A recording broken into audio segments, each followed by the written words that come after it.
Så, då ska vi blicka framåt och se vad framtiden har att visa här. Och i den här delen, även nu, så kommer det vara mycket fakta och statistik. Och den här gången så har vi framförallt hämtat den jämförbara statistiken från CDFOP som är EUs myndighet för bedömning av framtida arbetskraftsbehov. Och vår rapport här under eftermiddagen har kommit, så den finns att tillgå utanför. Jag ser att flera av er har norpat ett exempel. Men samma sak här, ni är nyfikna på vad statistiken säger, så att vi går genast vidare. Och eftersom Nordregio är ett internationellt forskningsinstitut med forskare från hela världen, så går vi nu över till engelska när jag lämnar över till min kollega Deborah. Tack så mycket. So I will do it in English as we agreed. And I will start a bit with saying something about the data that we use and how we conducted this research. In general, what we use in order to try and say something about the forecasting of the trends of the labor market in the Nordics until 2035, we use the CDFOP dataset, as Anna said. In addition to that, we also use information from the different statistical bureaus, specifically for the autonomous regions that we did not have information because CDFOP does not have information for that. And what is important to stress before I start presenting the data itself is that all these data and results are based on econometric models and estimation, which means that they are based on assumption. And these assumptions are related to different aspects such as the size of the population, migration, and other aspects. And I say that because it's important to think that we do not want to give overemphasize on a specific number, but rather look at overall trends. We will have focused on 3 different aspects: labor force, which means the characteristic of the labor force and its size; employment, which sectors will be more important; and something regarding the job openings, and that's specific for occupation. I will try to answer 3 main questions. So what will the labor force look like in the future? And I say the focus is until 2035. Which sector will have higher demand, or which part will be higher demand, and also we will say something about challenges and opportunities. So starting with the first question, what will the Nordic labor force will look like in the future? And we argue in the report that we will have a growing but aging labor force by 2035. Specifically, what you can see in the figure is that in all Nordic countries, the labor force will grow, and I present the result for 2021, which is the last data that is available, and then the focus goes to 2035. And you can see that in all the countries there is a growing labor force, and the largest increase will be in Sweden. However, when we look on where would these people come from, or where will this labor force will grow, we say that it will be partly based on the fact that we will have longer working life. And what we present here is the population pyramid of the labor force. And you can see, I will walk you through it. So the x-axis represents the percentage of the total labor force, and the y-axis represents age group. The pink represents women, the blue represents men, and the black lines represent the situation at the moment of 2021. And you can see that we have a larger share of the labor force, which is represented by groups at the age of 60 and above. And this is true for most of the Nordic countries that represent. On the other side, considering declining fertility, we will see smaller cohorts of younger individuals, and it's very clear in the small Nordics in the ages of 20 and 35. And it's the same trend that we see in the entire Europe, even more clear in the rest of Europe, considering that the fertility decline has started earlier than in the Nordics. Another aspect that we will focus on, or we focus in this report, is related to education, and we will have larger share of people with tertiary education and substantially larger share of individuals with tertiary education when we compare that to the EU. Over 50% of individuals in the Nordic labor force will have a tertiary education, BA and above. Now, when we talk about where will be the demand, we talk about different sectors. And specifically what we see is that the largest increase will be in the non-market services, and that's related to the welfare state that we have in the Nordics. It means that we are focusing on specifically specifically the healthcare, the education, and defense. That's the non-market services. Then we have also business services that will also increase substantially. So you can see what will be the largest increase, and it's clear that considering the welfare state, the largest employer or the largest sector is the public sector. Now, when we focus on forecasted job opening, and job opening refers to individuals in to specific occupation that we see increase in them, and it's depending on two factors. The first one is replacement, individuals in the labor market that will need to be replaced due to their retirement or other temporary leave of the labor force, and expansion, which occupation will expand more than other. So we present the results for all the Nordics, what will be the most in-demand occupation, and as you can guess, the largest in-demand will be professional, and professional refers to individuals with tertiary education exceeding the bachelor, so it's mostly master and above. And the second largest is associate professional. That's also an individual with at least a bachelor degree. So there will be a high demand for education. We should keep investing in higher education. And when we talk about professional, the question is asked which specific professional we're talking about, and the picture is very clear, the similarity, or to large extent similarities across the Nordics, the high demand of health professionals. Over 20% of all professionals that will be in demand is individuals in the health sector. And it's over 500,000. The other one is business and administration, and over 20% will be from that sector, over 6,000 jobs opening in the next 10 years. So what are the main challenges and opportunities? So I presented the result up to this point based on a national level, but it's important to note that the labor market is not national, it's rather local, and there are very large differences across regions.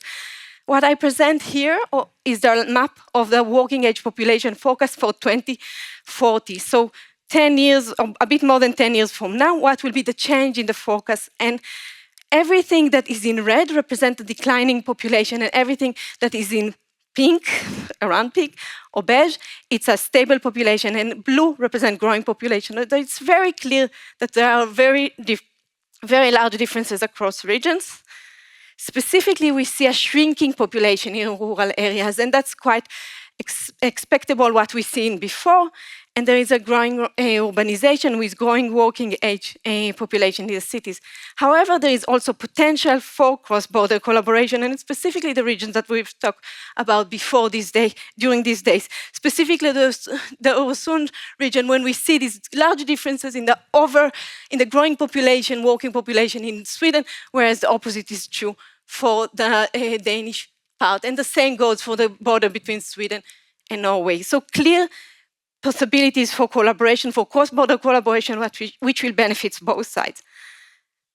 In addition to doing this analysis using the CIDFOP, what we also have done is we did a survey with stakeholders. Some of you have answered this survey, and we've asked them questions about the opportunities the opportunities and the challenges. Specifically, we asked what are the benefits, and the benefits that were brought up are related to many labor market aspects, related to job opportunities, unemployment, a higher match between skill and workers, and a higher supply of potential workers.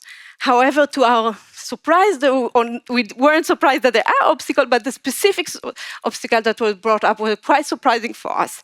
The first one was not surprising, and most of you know that, and we've brought it a few times during this session, that bureaucracy and administrative obstacles play a substantial role in the decision of migrating, and it's an obstacle for the integration of the Nordic labor market.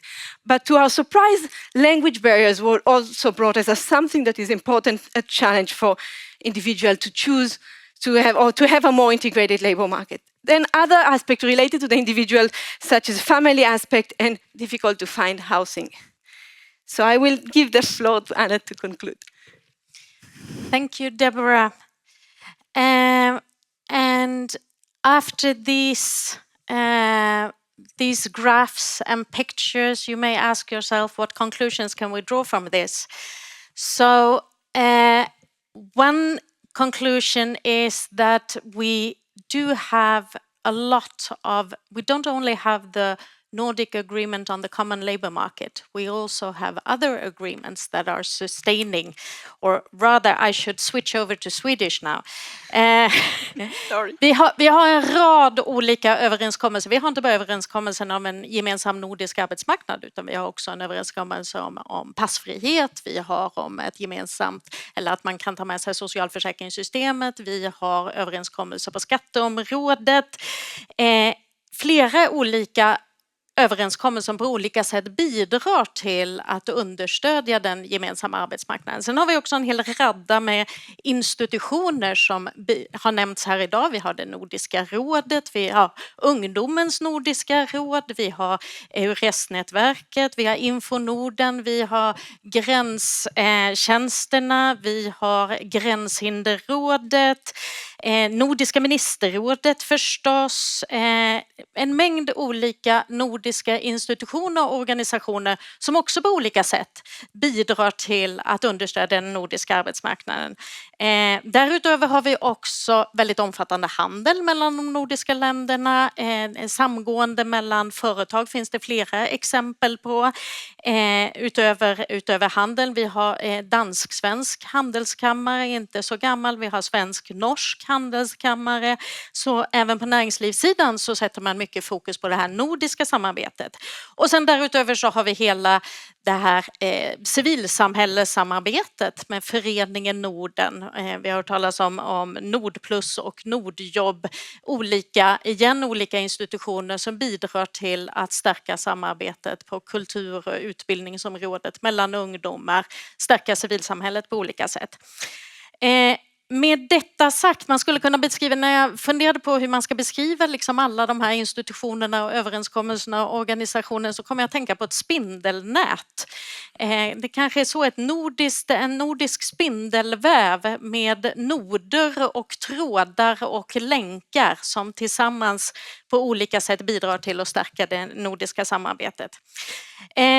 Men trots det så har vi då en rad utmaningar när det gäller.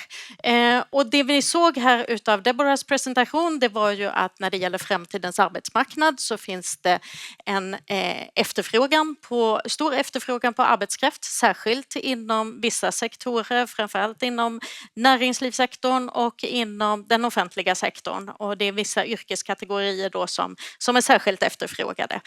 Och här ser vi liknande mönster mellan de nordiska länderna, vilket gör att vi kanske snarare kan tala om att vi är konkurrenter här än att vi trots de här institutionerna då är samarbetspartners. Det finns en risk för det i alla fall. Vi kunde också se att det finns olika potential i olika delar utav Norden, där gränsregionerna kanske har en särskilt stor potential. Och det har nämnts flera gånger idag utav ganska många, kanske särskilt här i Öresundsregionen, att ta in tredjelandsmedborgare, gör det möjligt för dem att ta ett jobb på andra sidan gränsen, är någonting som skulle vara en stor möjlighet i just den här regionen, kanske också i fler. Ett exempel på det. Men vi har också sett att man flyttar inte längre från någonting. Och nu kopplar jag tillbaka till Gustavs presentation här tidigare idag. Historiskt har vi sett att man har flyttat från arbetslöshet till arbete. Det har varit oroligt på arbetsmarknaden, eller den har varit präglad av arbetslöshet, och då har den nordiska arbetsmarknaden erbjudit en möjlighet att flytta till jobb. Men i takt med att den ekonomiska utvecklingen då ser väldigt lika ut, vi drabbas av samma ekonomiska kriser, vi har sett ett höjt välstånd under den här perioden i alla nordiska länder. Det gör sammantaget att de här push factors är kanske inte lika stora som pull factors. Det vill säga man flyttar till någonting. Man flyttar inte i första hand från någonting, utan man flyttar till någonting. Och det här kan ju då få policyimplikationer i form av att då handlar det om att göra det attraktivt att flytta till ett annat nordiskt land. Och det här tänkte jag vi skulle komma tillbaka lite senare. Och det handlar också om att se till att de här transaktionskostnaderna, heter det ofta på akademiska, att inte de blir för stora, att fördelarna överväger. För att man ska ta det här steget så måste fördelarna överväga de eventuella nackdelarna. Man måste se att man har någonting att vinna på det, att det tillför någonting. Jag tycker de här nordjobbarna, de talade om det väldigt tydligt, att de hade vunnit någonting med sina nordjobb. Och då är det inte bara ekonomiskt att det ska vara görbart, utan det är också socialt och kulturellt för att man ska ta det här steget. Och det här tänkte jag också bli steget eller inledningen till nästa lilla interaktiva session när vi skulle vilja involvera er. Det har sagts mycket kloka saker härifrån scenen, men det sitter ju en otrolig kunskap här i rummet, så att nu är det dags för alla er att också bli aktiva. Tack Deborah!